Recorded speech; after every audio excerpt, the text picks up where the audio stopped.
Ambati రాంబాబుకి paid ఎలివేషన్లు ఇచ్చే Paytm batch మిమ్మల్ని సూటిగా అడుగుతుండా. అంబట్ రాంబాబు పనికిరాని వ్యక్తి, అంబట్ రాంబాబు ఎమ్మెల్యేకి పనికిరాడు అని చెప్పి తేల్చేశారు. ఎవరో తెలుసా? జగన్మోహన్ రెడ్డి. ఎందుకు జగన్మోహన్ రెడ్డి తేల్చాడని మీరు అడగచ్చు. గతంలో 1989లో ఒక్కసారి ఎమ్మెల్యే ఎవరు? అంబట్ రాంబాబు. ఆ తర్వాత 20 ఏళ్ల వరకు ఎమ్మెల్యే టికెట్ ఇవ్వాల అంబట్ రాంబాబుకి. అంటే ఇతను ఎమ్మెల్యేగా పనికిరాడు అని చెప్పి తేల్చేశారు. ఆ తర్వాత జగన్మోహన్ రెడ్డి ఏదో పోనీలే అని చెప్పి 3 సార్లు అవకాశం ఇస్తే ఒక్కసారి గాల్లో గెలిచాడు, 2 సార్లు చిత్తుగా ఓడిపోయారు. ఎవరు? ఈ అంబట్ రాంబాబు.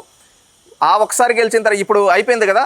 మొన్న 3 సార్లు సత్తెనపల్లి నియోజకవర్గం నుంచి ఇన్ఛార్జిగా ఎమ్మెల్యేగా చేసిన అంబట్ రాంబాబుని సత్తెనపల్లి ఇన్ఛార్జిగా పీకి పారేశారు. ఎవరో తెలుసా? జగన్మోహన్ రెడ్డి. ఇక్కడ అంబట్ రాంబాబు ఇన్ఛార్జిగా కూడా పనికిరాడు అని చెప్పి తీసేసింది వైఎస్ఆర్సీపీ పార్టీ అధినేత జగన్మోహన్ రెడ్డి గారు.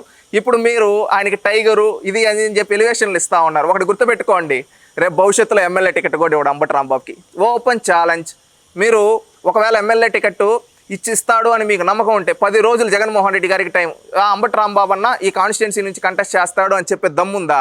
లేదు. ఎందుకంటే ఈరోజు కులాల మధ్య చిచ్చులు పెట్టడానికి అంబట్ రాంబాబు కుటుంబాన్ని బలిపశువుని చేస్తున్నాడు. మీరు గుర్తించుకోండి.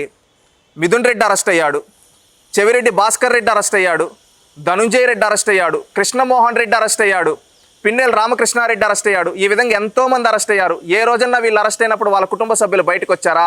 రాలా. అన్ని జగన్మోహన్ రెడ్డి దగ్గరుండి వాళ్ళ కోట్ల కాడి నుంచి అన్నీ చూసుకున్నాడు. కానీ ఈరోజు అంబట్ రాంబాబు గారి విషయంలో మాత్రం వాళ్ళ ఇంట్లో ఆడబిడ్డల్ని రోడ్డుపైకి తీసుకొని వచ్చింది ఎవరో తెలుసా? జగన్మోహన్ రెడ్డి. అంటే అంబట్ రాంబాబును ఒక బలిపశువుని చేస్తున్నాడు. గుర్తుపెట్టుకోండి వైసీపీ పేటీఎం బ్యాచ్. ఎందుకంటే మీ నాయకుడు అందరినీ బలిపశువుని చేస్తారు. దాంట్లో మీరు కూడా బలిపశువులు అవ్వద్దండి. దయచేసి నిజాలు తెలుసుకొని హుందాతనంగా ఉండండి. లేకపోతే టైగరు డోంట్ కేరు ఇట చేయి తిప్పాడు అని చెప్పి అంబట్ రాంబాబుకి ఎమ్మెల్యే టికెట్ కూడా ఇవ్వటంలా జగన్మోహన్ రెడ్డి. తెలుసుకోండి. లేదా టికెట్ ఇస్తా అంటే 10 రోజుల్లో ఓపెన్ ఛాలెంజ్ 10 రోజుల్లో చెప్పమనండి ఎక్కడి నుంచి కంటెస్ట్ చెప్పలేరు. ఎందుకంటే అంబట్ రాంబాబుని బలి పశువుని చేస్తున్నాడు జగన్మోహన్ రెడ్డి. ఇక్కడైనా ఇలా నిజాలు తెలుసుకొని ఒక కమెడియన్గా చేసేశాడు అంబట్ రాంబాబుని. రోడ్డు పైన డ్యాన్సులు వేయించి ఒక చిల్లర వ్యక్తిలాగా అంబట్ రాంబాబుని చిత్రీకరించింది. చిల్లర మాటలు మాట్లాడించి ఒక క్యారెక్టర్ లేని వ్యక్తిగా అంబట్ రాంబాబుని చిత్రీకరింపజేసింది జగన్మోహన్ రెడ్డి. ఈరోజు అంబట్ని ఒక కమెడియన్గా ఒక వేస్ట్ ఫెలోగా చేసింది జగన్మోహన్ రెడ్డి. ఎమ్మెల్యే టికెట్ కూడా ఇవ్వడు. మీరు దయచేసి ఆ పేటీఎం ఎలివేషన్లు తగ్గించుకొని హుందాతనమైన రాజకీయం చేయండి. Please subscribe to Leo news for more videos.